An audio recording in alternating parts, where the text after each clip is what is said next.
In this lecture, we will discuss about how a protein folds from the sequence to 3D structures and how long it will take to go from the sequence to the structure, that is called the protein folding rate.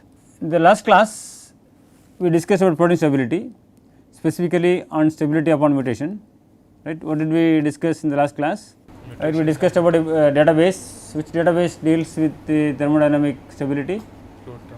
Protheum, right. So, using the Protheum database, right, we try to analyze the important factors which influence the stability of the mutants at different locations, right. We related the physical chemical properties on one side and the experimental stability, right, on the other side, and we try to relate using correlation coefficient.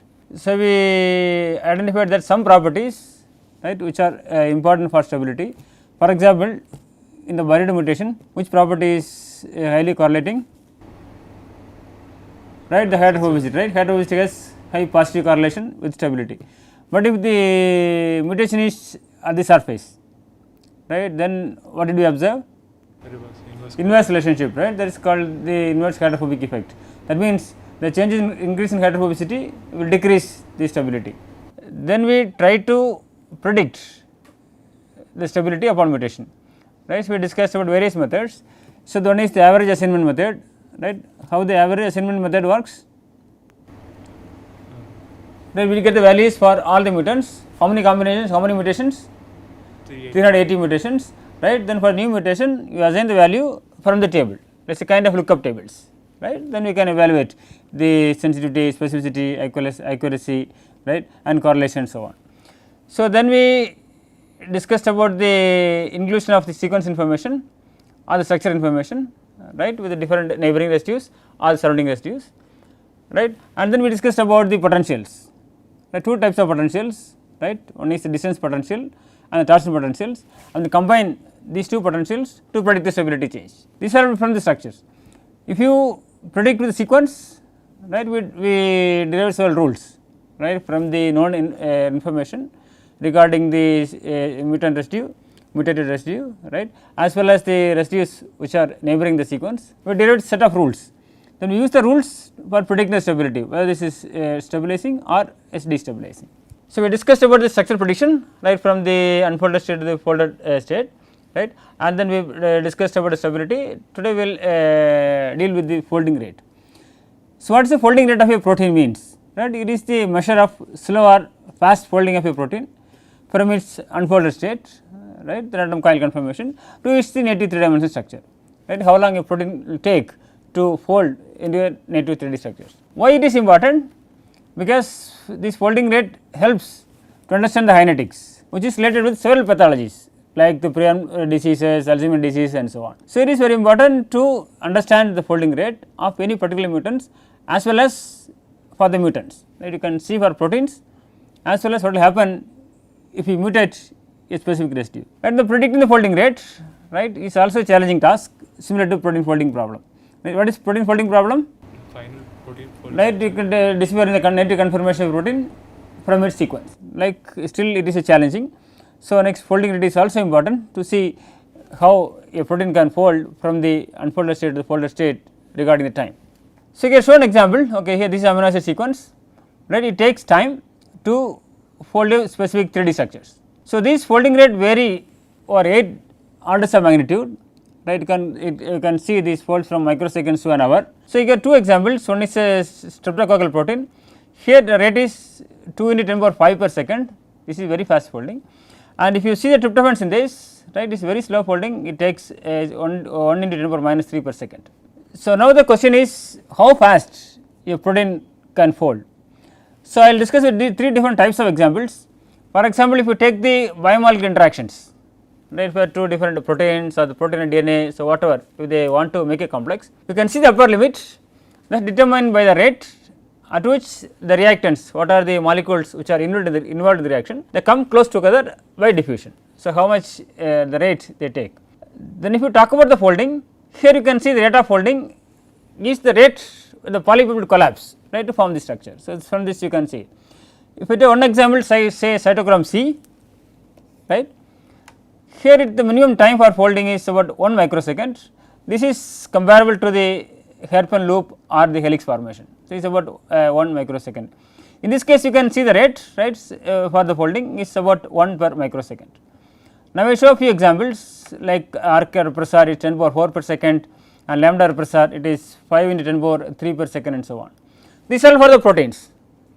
Likewise, you can also accelerate or decelerate the protein or increase or decrease the folding rate, right, by amino acid substitutions, like what we discussed about the stability, right. By introducing a mutation we can enhance the stability of proteins, right. So, we identify the mutants which can enhance the stability and we can design proteins.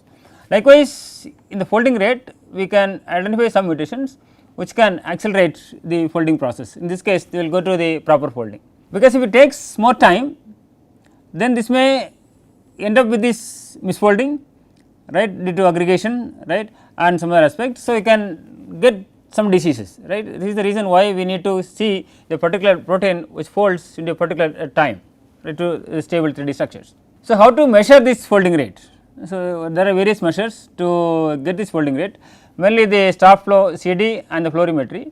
This will give you the rate, right, at different concentration. For example, here the x axis we give the different concentration of the guanidine hydrogen chloride, and the y axis we show the observed rate, right. So, you can see the concentration 1 to the different concentrations up to 10 molar, and if you see this is the folding region and here this is the unfolding region, and we extrapolate to 0 to get the folding rate or unfolding rate at 0 concentration, right, because to get the uniform data for different proteins and mutants, right. We extrapolate here in the folding region, it goes to here. So, here now this is the folding rate in water. Likewise, because here we extrapolate this one, right. Likewise, extrapolate the unfolding region here. So, finally, we get here this is the unfolding rate, right, in water environment, right. This can be analyzed using this chevron plot, right. Now, once we have the data, right, for doing the bioinformatics analysis, right, we require a sufficient number of data and reliable data, right. So, it is very important to construct databases, right. On these aspects, right, first they started to develop few databases. So, one is called the protein folding database. So, another one is after few years they developed kinetic DB, but unfortunately both the databases are not available at the moment. In the folding database they try to establish using a collaboration among different experiment lists. They assign the different proteins to a different experiment list to get the data at same concentrations, right, and then they compile all the data and then develop this database. Now, how can we get the data? There are various aspects to get the data. Either we can get from the literature or you can see other databases. For example, in the folding race this will deal with the mutants. To get the folding rate upon mutation, so you can use this folding race, right, this is server cum database, right. So, that is available in our website, right, to get the folding rate upon mutations, right. You can get download the data and you can use it for the analysis. So, for the data for the proteins, right, I listed some of the papers which give the data, actual data we can get from this literature.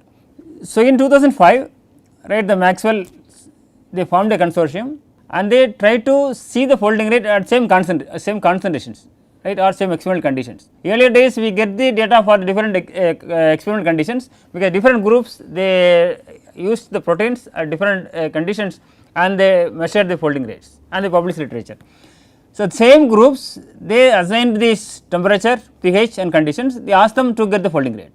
In this case you get the data for different proteins at same concentration. This is how they published this paper in 2005 with the same experimental conditions. Then currently there are several other literatures and reviews, right, they discussed about the folding rates of proteins, and currently we get more than 100 proteins, we know the folding rates of the proteins. So, we have this data, then we can analyze, right, what factors or what influence the proteins to fold fast or to fold slow, right. Earlier we discussed about the different types of interactions, also they are influenced with different structure classes. What are different structure classes we discussed earlier? All alpha proteins, all beta proteins, alpha plus beta proteins, as well as alpha beta proteins, right. So, what is the difference between all alpha and all beta? Predominantly alpha and predominantly beta, which interactions are dominant in all alpha and all beta? Medium and short range interactions, right, they influence the all alpha proteins, and the long range interactions are dominant in the all beta proteins. So, if we look into this, which type of proteins fold fast, which type of proteins takes time to fold? All alpha All alpha proteins will fold fast. fold fast, right, because it is mainly medium range interactions, short range interactions, they fold fast. Okay, now I give you the one examples. So, these are the example for the all alpha proteins, right, you can see here, and these for the all beta proteins. All these proteins are two state proteins and small proteins. What is the meaning of two state proteins? Either have unstable major conformation. Right, we have two states, one state the native structure and the other state the unfolded state or denatured states, right. So, you can have the unfolded state to the folded state, there is no intermediate. So, several proteins they fold perfect two states, and also that small proteins we know the experimental data for the folding rates. So, they can also have fast folders and slow folders even if all the proteins are two state proteins and these proteins are small, about 100 residues. So, now I show the values for the all alpha proteins, all beta proteins, and if you look in the all alpha proteins, this is the logarithmic of this folding rate ln kf, right. So, this is very high. So, you can this the rate is 9.6 right per second logarithmic of this. We take the all beta, so we can the value is 1, 2 as well as the -1, right, because that is it takes time. So, if you look into these numbers, generally you can say that all alpha proteins fold faster than all beta proteins, but that is not very strict, because sometimes even all beta proteins can also fold fast, because the one CSP the cold shock protein it folds at 6.98, right, similar to this one.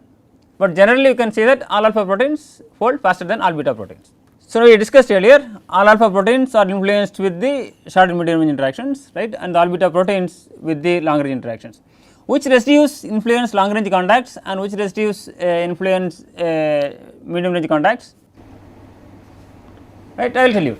So, if you see the fast folding proteins one group and the slow folding groups another group, and see the amino acid compositions or the preference or the contacting pattern, then we could see some patterns for the slow and fast folding proteins. For example, if you see the polar residues, so asparagine, glutamine, lysine, serine, these residues, right, are predominantly present in the fast folding proteins. If you see the difference between slow and fast fold, right, this is 5.2 and fast folding it is 9.5, right, it is about 2 times. Likewise, these residues they are occurring highly in fast fold proteins, right, compared with the slow fold proteins. Then also if you see these medium range contacts, right, you can see the contact between the polar residues are dominant in the fast folding proteins, right. This earlier we discussed about this interactions, contacts as well as the composition. So, that agrees with the experimental data for the fast folding proteins. Likewise, if you see the slow folding proteins, what do you expect? Which residues should be dominant? Hydrophobic residues, right. Then about the contacts, long range contacts made by these residues, like this is what we did, right, with the. So, higher occurrence of alanine, cysteine, glycine and leucine. So, these residues are predominantly occurring in the slow folding proteins than fast folding proteins. For example, cysteine there is 3 times, right, here also you can see the difference, right, in the case of slow folding proteins. Then the formation of this hydrophobic core involves long range interactions, right, this is how it slows down the folding process. Then we see the contacts in the slow folding proteins and fast folding proteins, you can see the long range contacts and slow folding proteins, right, they are mainly influenced with the hydrophobic pairs.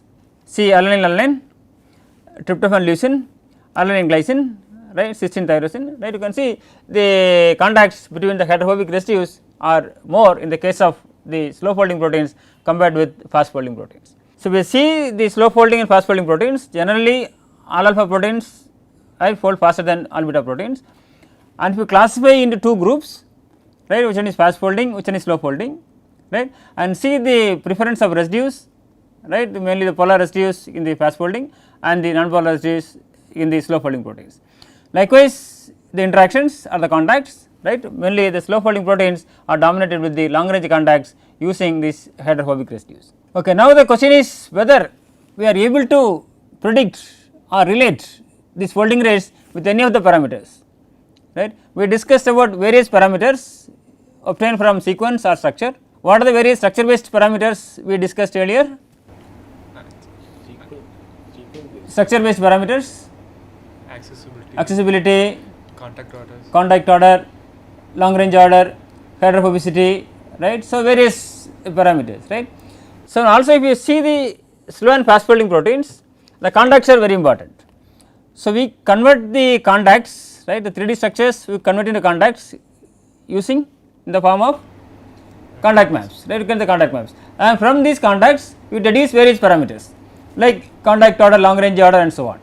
So, now we will see how these contacts, right, can be used for predicting or understanding protein folding rates, whether there is a relationship between the contacts and the folding rates, right. Basically yes, right, because if you see the more number of long range contacts, that will slow down the process, right. Let us see. So, what is the contact order we discussed earlier? How to define the contact order? This is given as delta sigma Sij by L and N. What is delta Sij? Sequence separation between the contacting residues. So, we construct a sphere of radius 6 angstrom and look at the contacts, right. Then check the distance separation, and that will give delta S. What is L? A total number of residues, that is the length of this protein, and N is total number of contacts, right. So, we do it for each residue to get the delta Sij, add up together and then normalize with the length and the number of contacts, right. So, here I show the data. For example, if this is the sphere 1 and 7, delta S is 6. Likewise, for all the residues you compute, right, get for the T1. Then you repeat it for all the residues in the protein, right, then we will get the value. So, then we relate that value with the folding rate. If there are more long range interactions, what will happen to the contact order? So, more long range interactions means what will happen in this equation? This will be high, because delta S will be high. If this is high, then what will happen in the contact order? That is high, because directly proportional, right. So, in this case you get the contact order is high.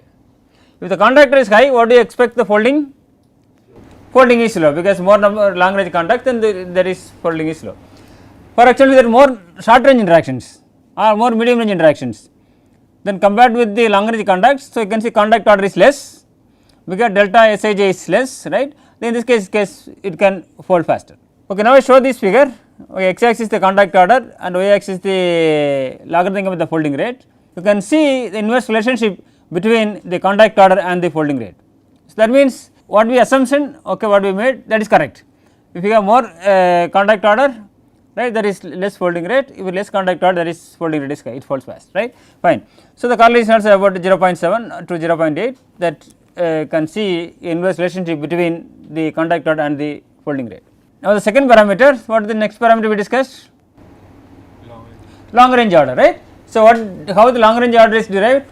What is the concept used for, right. So, that means the contacts which are close in space, but they are far in the sequence, right. So, in this case we see all the contacts which are close in space, right, and far in sequence, because in this case Nij equal to 1 if the separation is 12 residues.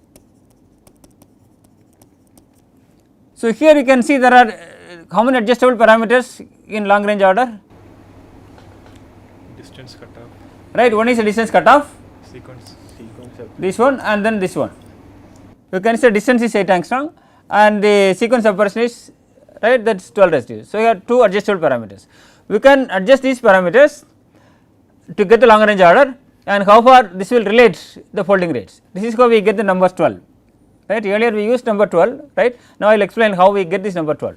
So, we take a set of proteins with known folding rates, experimental folding rates, right. So, you can see the set of two set proteins with known folding rates.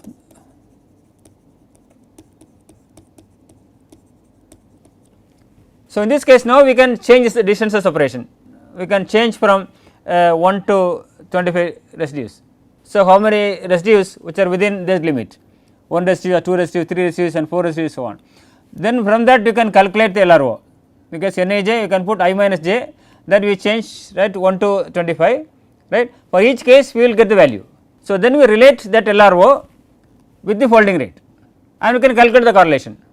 For each distance separation we calculate the LRO and we have to get this correlation, that is LRO versus ln kf. For example, if it is 5, right, we get the correlation of minus 0.689 approximately, then you go with the 10. So, you can see the correlation is negative correlation, but it increases with respect to the distance separation up to here 12 or 13, almost the same. After that, if you increase more, then again it is decreasing. So, finally it go up to 25, then again it goes from the minus 0.58. This is similar to what we get from the residues separation of 2 or 3 residues. That means there are some distance contacts which are influential for the folding rates, right. The contact order considers both short, medium and long range contacts, but in the case of long range order we consider only the long range contacts, because that is the one which shows the highest performance. If you add the short range contact, then the correlation is less. That means there is something to do with only for the long range contacts, right. So, from here we get this value 12, this is how we get the 12 residue limit, and with this 12 residue limit we can see the correlation of minus 0.78 with the experimental folding rate. How to calculate the long range order? So, here we give the sphere of 8 angstrom, look at the residues which are occurring within the limit and see the residues, right, which are having the distance of at least 12 residues. So, if you take the 352, I discussed last class, right, how many long range contacts this can make, right, 1, 2, 3, right, in this case 3 by 164, okay, you can get the number, right, for this long range order, right.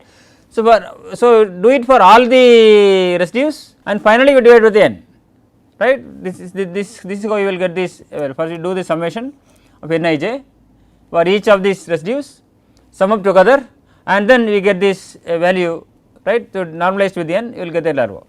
So, now I show the long range contacts, right, at the different structure classes, right, as I discussed earlier, 4 different structure classes, all alpha, all beta, alpha plus beta and alpha beta. So, here in the case of the all alpha, this is mainly here in the 4 to 10 range, and the all beta, so it is mainly in the 11 to 20 range, and the alpha plus beta, right, you can see here, right, in this between the all alpha and all beta, and the alpha beta, right, this is the range. So, this can be reflected in the long range order, because you can see the contacts are different in different structure classes. So, we classified the proteins in 3 groups, all alpha, all beta and mixed class, and we derived the equations for these 3 classes and see whether there is improvement in the correlation. If you do like this, mainly long range order deals with which type of interactions? Long range interactions. So, in this case which class of proteins perform better with long range order? All beta proteins, right, because influence with long range interactions. So, I show the data. So, here if you see all beta, so you can see the correlation is very high, minus 0.92 compared to the all alpha and the mixed class proteins, right, this makes sense. So, if you see the long range order which involves mainly long range interactions, right. So, you see all beta proteins, right, you can get better correlation than the all alpha and the mixed class proteins. So, we derive the equation. So, this is the equation for getting the ln kf for all alpha proteins, all beta proteins and the mixed class proteins. Here y is the ln k, right, and the x axis we can see only the long range order. Now, we compare with the contact order and long range order, right. Some classes you can get the comparable results, some classes this long range order will perform better than contact order. Which class LRO performs better? Beta. All beta, right. So, we see the same all beta, we see this very less, it is because they include the short and medium range contacts. That means, short and medium range contacts include some noise in calculating the folding rate. This is the reason why if including these medium range contacts, the correlation is only 0.46, but if you exclude this we will get up to 0.92. So, in the case of mixed class proteins, you can see similar level 0.82 and 0.86, right, the number is almost similar in both contact order as well as for the long range order. So, now we can predict the folding rate, right. How to predict the folding rate? Yeah, because we have the relationship between LRO and the ln kf. So, we have the equation y equal to mx plus c, straight line equation. So, this equation all alpha, all beta and mixed class proteins, So, we calculate for any all alpha proteins, we calculate LRO and substitute the values in this equation, right, and this you can get the ln kf. So, we did this with the LRO, right. So, you get the deviation of just 1.13 right per second. Then we classify the proteins in 3 different groups. We did 4 equations, one equation by considering all the proteins together, right, only one common equation for all the proteins. In this case the deviation is 1.13. Then what we did, so we classified the proteins in 3 different groups, right, mainly all alpha, all beta and mixed class proteins, and we derive the LRO from these equations and calculate the folding rates.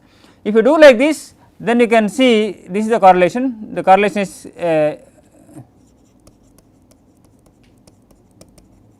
0.92 with the different structure classes. This is the deviation, here I give the correlation, right. So, if you do with the classification, you can see the correlation of 0.92 for the different structure classes alpha and beta and mixture class. So, here show this figure, right, show the comparison between experimental and the predicted ln kf. So, you can see there is a good correlation between the experimental and the predicted folding rates, where most of them are very close to this straight line, right, this slope.